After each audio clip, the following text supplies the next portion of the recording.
pasteur. Bonjour, pasteur. Mon mari et moi ne sommes pas convertis lorsque nous sommes mariés. Maintenant, je le suis. Je me rends compte au travers des enseignements que nous avons sauté l'étape de l'amitié dans les fiançailles et que c'est seulement le sexe qui nous a conduits au mariage.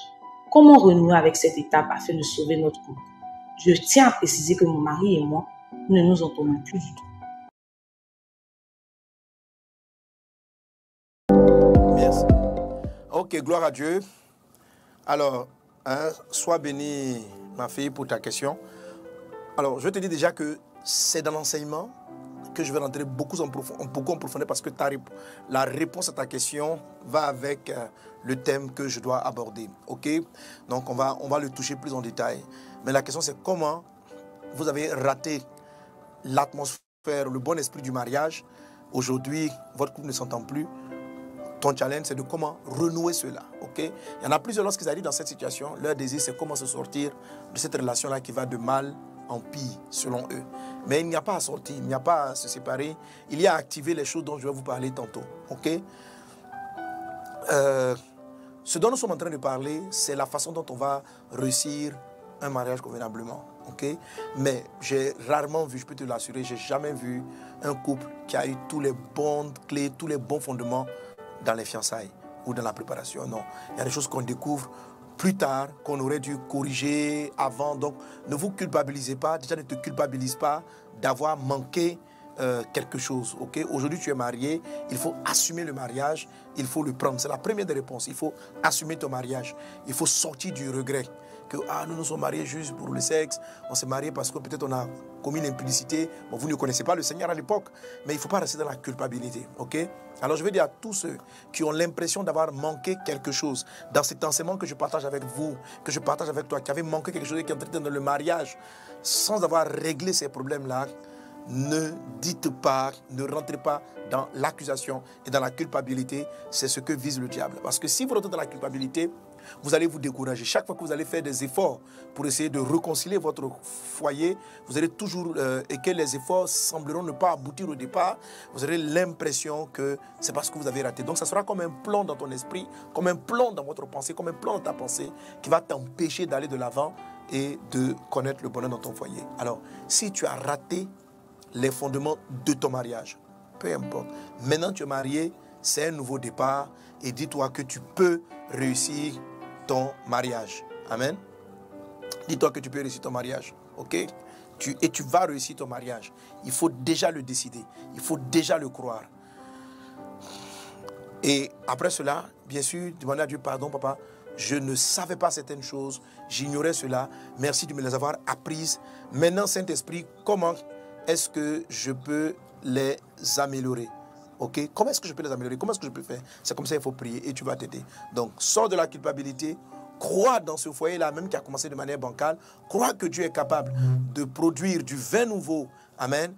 Dans des vieilles, de changer les choses, de produire du vin nouveau, de changer l'environnement et tu es déjà sur la bonne voie. Ça, c'est la première étape. Après cela, ça va venir avec les développements que je ferai par la suite. OK? Comment est-ce qu'on peut arranger ceci? Comment est-ce qu'on peut arranger cela? Amen. Alors, quelques éléments donc que je vais dire. Il faut à nouveau, lorsqu'on a commencé par de mauvais fondements, il faut rentrer dans la phase de séduction. Donc, je me suis repenti de mes erreurs. Je crois dans la phase, je crois dans mon foyer. Je crois que Dieu a quelque chose de bien. Que dois-je faire? Il faut à nouveau séduire. Et c'est ça que je vais parler aujourd'hui du charme en fait. Il faut séduire ton mari. Il faut le séduire. Il faut le regarder vraiment comme étant un nouveau terrain à conquérir. Ok? Et il faut te mettre. Et toi, tu as l'avantage, c'est que tu le connais déjà. Tu connais déjà le personnage. Ok? Quand on ne se connaît pas, on se séduit, je dirais presque par accident. Tu ne sais pas pourquoi tu es tombé amoureuse de lui, pourquoi il est tombé amoureux de toi, pourquoi vous êtes attiré. Donc, comme vous ne le savez pas réellement, vous n'êtes pas capable de répéter cela. Ok? Mais maintenant que tu le connais, et on va apprendre à mieux le connaître avec les points qu'on va aborder tout à l'heure. Comment écouter l'autre, voilà. Maintenant que tu le connais, tu peux utiliser les meilleures armes pour séduire ton conjoint. Mais il faut véritablement entrer dans la phase de la séduction. Okay? Dans la phase du charme, comme la Bible l'appelle. Il faut charmer ton mari, il faut le charmer. Il faut vraiment, littéralement, il faut le séduire. Okay? Il faut commencer à te mettre là. Et puis, sous l'effet du charme, tu peux amener un homme à faire tout ce que tu veux, à faire tout ce qui est indispensable pour votre foyer. Mais il faut le charmer. Il faut le charmer même. Il faut le charmer. Quelqu'un dit avec moi, charmer. Voilà. C'est-à-dire, il faut... Les charmes, c'est un instrument. Je vais t'expliquer que c'est un instrument prophétique. Ok? C'est un instrument prophétique. Comment est-ce qu'on amène Dieu? C'est un instrument prophétique que Dieu utilise vis-à-vis de nous. L'adoration, la louange célèbre le Seigneur, mais c'est beau à entendre. Donc c'est comme si on charmait le Seigneur. On charmait le Seigneur par la qualité de nos offrandes et puis son cœur est disposé. Lorsque Salomon vient, il apporte des troupeaux, il adore Dieu avec tout ce qui... Dieu est charmé, Dieu est touché. C'est un acte d'un jour, Dieu est touché et puis il te dit, mais tu veux quoi? Je te donne tout ce que tu veux. Ok? Lorsque le roi, malgré le fait qu'il aimait Jean-Baptiste et que la femme adultérine avec lui voulait sa mort, mais qu'est-ce qu'on a fait? Elle a pris sa fille a dansé pour le charmer. Et une fois qu'il a été charmé, mais il a donné tout. Une femme, si tu sais charmer ton mari, il va vider ses poches pour payer ce que tu veux.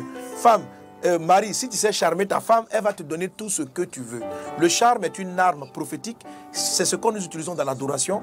C'est ce que nous utilisons pour plaire à Dieu. C'est ce que nous utilisons pour lui être agréable. Et c'est une arme que tu dois utiliser pour obtenir des choses que tu trouves nécessaires chez ton mari et mari que tu dois obtenir parce que la femme aussi a besoin d'être charmée. Et on va voir ce dont la Bible nous parle. Ça, c'est l'ingrédient que vous devez ajouter aux mots. Donc, même si on ne s'entend pas sur les lettres, sur les mots, le charme va faire la différence. Que Dieu te bénisse abondamment. Alors, ça veut dire quoi? Que c'est le sujet que je vais aborder, tu comprends? C'est le sujet que je vais aborder aujourd'hui. Mais donc, retiens cela. Sors de la culpabilité d'avoir raté les erreurs, des erreurs du passé.